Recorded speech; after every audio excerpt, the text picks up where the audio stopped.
መልቀቅ አልነበረብንም። ያዳ እዚሁ ፈጠን መጠየቅ ነበረብን። አታስብ፣ አሁንም ቢሆን እናገኛታለን። ግን እንዳለችው ዜማ አይዞህ አቤኒ፣ ጠንከር ብል። ሁሉንም እውነታ በቅርቡ እናውቃለን። ሄሎ እድል፣ የት ነሽ? እኔ ደውልልሃለሁ፣ አትደውል አላልኩ? እድል፣ እኔ ጋርም ብዙ ችግር ተፈጥሯል። መገናኘት አለብን። ምን? የምን ችግር? ተገናኝተን ማውራት አለብን እድል። እሺ፣ የት ትመጣለህ መሰለህ?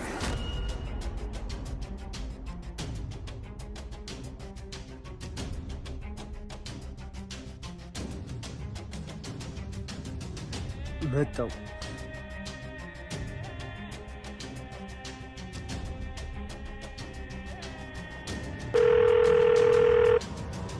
ሄሎ ሉል፣ ያለችበትን ደርሼበታለሁ። ደግሞ ኢዛና ጋር ምን ችግር ተፈጥሮ ነው? ይሄ ደግሞ ደወለ። ሄሎ እሺ እባክሽ፣ ትንሽ ጣል ጣል ያደርጋችሁኝ አልመሰለሽም? ምንም ቢሆን እኮ የጋራ ሚስጥር እንዳለን አትርሱ እንጂ። ይቅርታ፣ ትንሽ ችግር ገጥሞን ነው። ከዚህ የበለጠ ችግር ያለባችሁ አይመስለኝም። ብሩን አዘጋጃችሁት? እናዘጋጃለን። ቀልድ ነው እንዲያሹ። ይኸውልሽ 24 ሰዓት፣ በዚህ 24 ሰዓት ውስጥ ገንዘቡ እጄ ላይ ካልደረሰ ሚስጥርሽ የት እንደሚደርስ ታውቂዋለሽ። ወይኔ እድል ወደ ኢዛና ጋር በምትሄድበት ሰዓት የሆነ ምክንያት ፈጥሬ እኔማ ኢዛና ጋር በጭራሽ መገናኘት የለብኝም፣ ኢዛና ጋር ተተገናኘሁ ሁሉ ነገር ያበቃለታል በማለት እንግዲህ ለራሷ ስታስብ ነበረ። ልክ ይዘዋት ወደ ቦታው በሚሄዱ ሰዓት ኢዛና ስትላቸው እነሱ ኢዛናን ለመፈለግ ዘወር በሚሉበት ሰዓት ኢዛናን እየፈለጉና እያዩ ባለበት ሰዓት ብዙ መንገድ ነበረ አቆራርጣ የሄደችው። እሱን ሲያጡት ዘወር ሲሉ ወደ እሷ አልነበረችም፣ አመለጠች በማለት ተከትለዋት ሲሮጡ፣ ነገር ግን በጭራሽ ሊደርሱባት አልቻሉም። ሰላም ሰላም! ውድና የተከበራችሁ የቻናላችን ቤተሰቦች እንኳን ሰላም መጣችሁ። ላይክ፣ ሸር፣ ሰብስክራይብ በማድረግ ቪዲዮውን ጀምሩ። እንግዲህ ኢዛና ወዳለበት ቦታ ደውሉላት ወደዛ ይዘዋት ይሄዱ ባሉበት ሰዓት ያዳና አቢኒ ያው እውነታውን ለማረጋገጥ አቢኒ በጣም ብዙ ጊዜ ተጠራጥሯት ነበር። ነገር ግን በስነ ስርዓት ቢጠይቋት በጭራሽ እኔ ምንም የማውቀው ነገር የለም፣ አንተን ስለምወድህ ነው ዜማ ሞታለች ብዬ ያልኩህ እንጂ በጭራሽ እየዋሻው ነበረ ስትለው ነበር። እንግዲህ ኢዛና ጋር እሺ እኛ ከተማው ሙሉ ስንፈልግ የነበረው ልጅ አንቺ እንዴት በድብቅ አገኘሽው? ስለዚህ እውነታውን ለማረጋገጥ የግዴታ እሱ ጋር ማገናኘት አለብን ስራት። እሺ ብላ እንግዲህ ተገናኝተው ተደዋውለው ይዛቸው እየሄደች ባለችበት ሰዓት እሷ ሁልጊዜ ያው ምክንያት አታጣም። ምክንያቷን በመፍጠር ከነሱ እጅ አምልጣለች ለጊዜው። ነገር ግን እስከ መቼ ነው ተደብቃ የምትኖረው የሚለው ነገር እሱ ወደፊት አብረን የምናየው ነገር ነው። እንግዲህ የናቲ ወንድም እየተጠባበቁ ባሉበት ሰዓት ቢጠብቋት አልመጣ ስትላቸው ኢዛና ይሄ ነገር ምንድን ነው? ጭራሽ ነገሩ አላማረኝም እና እየዋሻኝ ነው እንዴ በማለት እሱን ልክ እንደ ኳስ ነበረ ያንጠለጠለው። ግን ኢዛናም እኔን እመጣለሁ ብላ ቀጥራኝ ይሄው ዋሸችኝ፣ አልመጣችም። ስለዚህ እባክህን እኔንም ተረዳኝ፣ ልቀቀኝ፣ እኔ እንደምንም ብዬ እሷ ያለችበትን ቦታ ፈልጌ አገናኛለሁ ብሎ ሲለው እንደዛ ካደረክ መልካም፣ ነገር ግን እንደዛ ካላደረክ ምን እንደማደርግህና ምን እንደሚፈጠር ጠንቅቀህ ታውቀዋለህ፣ እኔ ማን እንደሆንኩኝ ሲለው በደንብ አውቃለሁኝ፣ አብሽር፣ አታስብ፣ እኔ ያለችበትን ቦታ ተደዋውዬ ካወቁ በኋላ አንተ እንድትመጣ አደርጋለሁ እዛ ቦታው ላይ፣ አንተ አሁን መሄድ ትችላለህ ሲለው ነበር። አይ በጭራሽ እኔ ትቼ መሄድ አልችልም፣ ደውልላትና ምን እንደምትል ታሳውቅህ ሲለው እሺ ብሎ እንግዲህ ሲደውልላት ኢዛና ነገሩ ሁሉ ተበላሽቷል፣ አቤኒና ያዳ ሁሉንም ነገር ደርሰውበታል። ስለዚህ አሁን ከነሱ ተደብቄ ነው እየሮጥኩኝ ባለበት ሰዓት ተደብቄ ነውና የመጣው። አሁን ላገኝህ አልችልም። እነሱ ሲሄዱ እኔ ደውላለሁ ብላ ስልክ ዘጋበት። እሱም በመደናገጥ እሺ ብሎ ነበረ ስልኩን የዘጋው። ግን ስልኩን ሲዘጋው እንዴት ብሎ ትንሽ ጮሆበት ነበረ። ያው ያለችበት ቦታ ፈልጌ እኔ ደውላለሁ አሁን መሄድ ትችላለህ ሲለው እሺ ብሎ ሄዷል። ለዛሬ ያለችበትን ቦታ በፍጥነት አሳውቀኝ ሲለው ነበር። እንግዲህ ኑሃ ካሁን በፊት ለያዳ ደውላለት ያዳ ጋር መገናኘት አለብን ብላ ወደ ያዳ ጋር እየመጣች ባለችበት ሰዓት ነገሩ የኑሃ ወንድም ነው በተደጋጋሚ እየደወለ ሲያስፈራራቸውና ሲያስጨንቃቸው የነበረው የኑሃ ወንድም ነው። እድልንና ኢዛናን በሩን ካላመጣችሁ እያሉ እሱ እናታቸው ስለታመመችባቸው ለእናታቸው ሕክምና ገንዘብ ስለሚያስፈልግ የግዴታ ይህን ማድረግ አለብን ብሎ ሲላት ኑሃ እኔ ነገሮቹ ሁሉ ታቅሜ በላይ ሆኗል። ይህን ነገር እያወኩኝ እስከ መቼ ነው ደብቄ የምኖረው? እነሱ እኮ ይህን አንድ ቀን እነሱ ካወቁ ከባድ ነገር ነው የሚፈጠረው። ስለዚህ እኔ ከዚህ በላይ መሰቃየት የለብኝም። ተናግሬ እውነታውን ይወቁ፣ እነሱ የሚያደርጉትን ያድርጉ። እኔ እኮ ዜማን ገላው ሲቀብሯት እኮ ባይኔ ነው ያየሁት። በጣም እየተጨናነኩ ነው። ብዙ ጊዜ አፍኜ ይዤዋለሁ። አሁን ግን በጭራሽ ሊያስቀምጠኝ አልቻለም እና የግዴታ ሄጄ መንገር አለብኝ ብላ ስትል ወንድሟ ግን በፍጹም ይሄ ልታደርጊ አይገባም። ምክንያቱም ጫፍ ላይ ደርሻለሁ ለእናታችን ስትይ እናታችን ይሄ ነገር እኮ መስዋዕት እየከፈልሽበት ነው። አንቺም ይሄን የምታደርጊው ለእናታችን ስትይ ነው። እናታችን እንዲሻላት አትፈልጊም? ይሄ ገንዘብ እኮ ከመጣ እናታችን ሕክምና እንድትጀምር ያደርጋታል ብሎ ሲላት ተወኝ እባክህ፣ እስከ መቼ ድረስ ነው ይሄ ነገር? መቋጫ የለውም። ስለዚህ እኔ በጣም የተጨናነኩኝ ስለሆነ መንገር አለብኝ ስትል ኑሃ እኔ ታላቅ ወንድምሽ አይደለሁ? ለምን እኔ የምለውን አትሰሚኝም?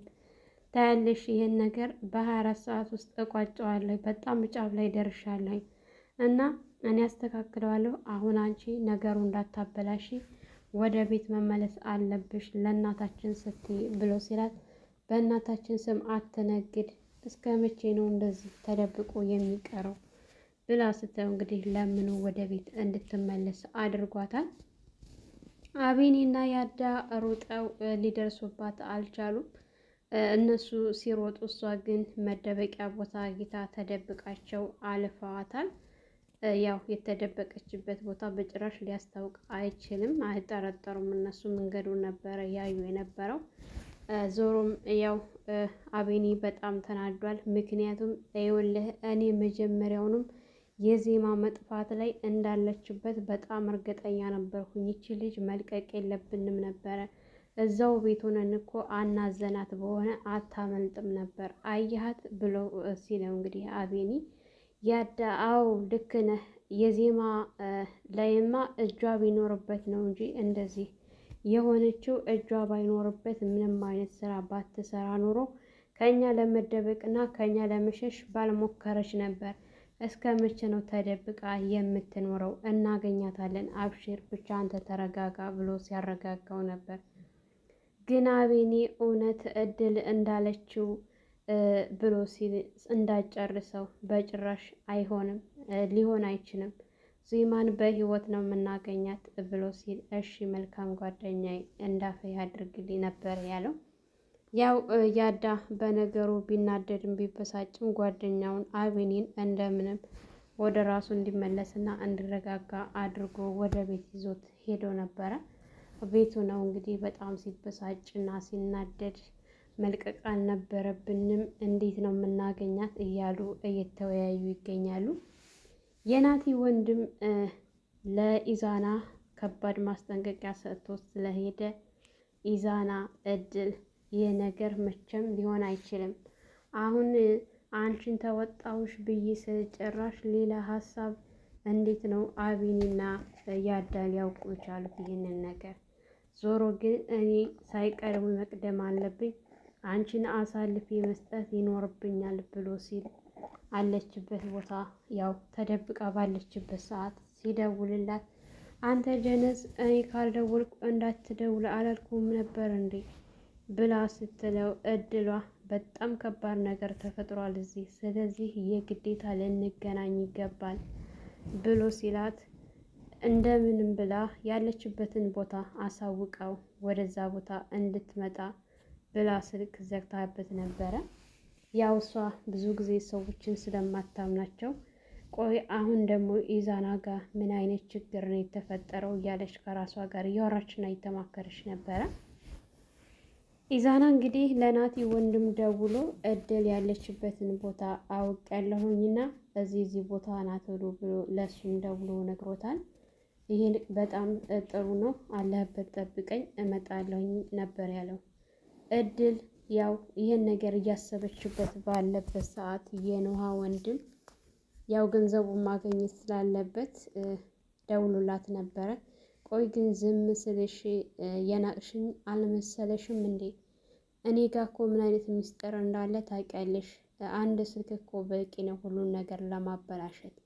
ስለዚህ በ24 ሰዓት ውስጥ እኔ የምልብሽ ቦታ ላይ ገንዘቡን ይዘሽ ካልመጣሽ አሳልፌ ነው የምሰጥሽ ብሎ ሲላት እሷም እፈልጋለሁኝ ይዤ እመጣለሁ ነበረ መልሷ። የመስጠት ዓላማ ቢኖራቸው ኑሮ እስከ ዛሬ ድረስ ባላቆዩ ነበረ። የመስጠት ዓላማ በጭራሽ የላትም። ይልቁንስ መንገዱን ካገኘችው እሱንም ለማስወገድ ነው ዓላማቸውና እቅዳቸው ከኢዛና ጋር። እውነት ድጋሜ ኢዛና ከእሷ ጋር እንዲህ አይነት ነገሮችን ይሰራል ወይስ ደግሞ ከገባበት መከራ ለመውጣት ጥረት ያደርጋል? አሁን ሰዓት ላይ እሱ ያለው አንድና አንድ አማራጩ እድልን አሳልፎ መስጠት፣ ራሱን ነፃ ማውጣት ነው። ነፃ ማውጣት አሁን ሳይሆን ቀደም ብሎ ነበር ይሄን ነገር ማሰብ የነበረበት። እውነት ናቲና ዜማ ሞተው ከሆነ ከባድ ችግር ነው የሚፈጠረው። እሱ ጋር ራሱ ነገሮችን ቀለል አድርጎት ነበር ያሰበው። አሁንም ቢሆን እድል እጅ ልሰጥ አትችልም። የሆነ ምክንያት ፈጥራ ነገሮቹ ወደ እሱ ደምድማበት ነው የምታመልጠው ማለት ነው።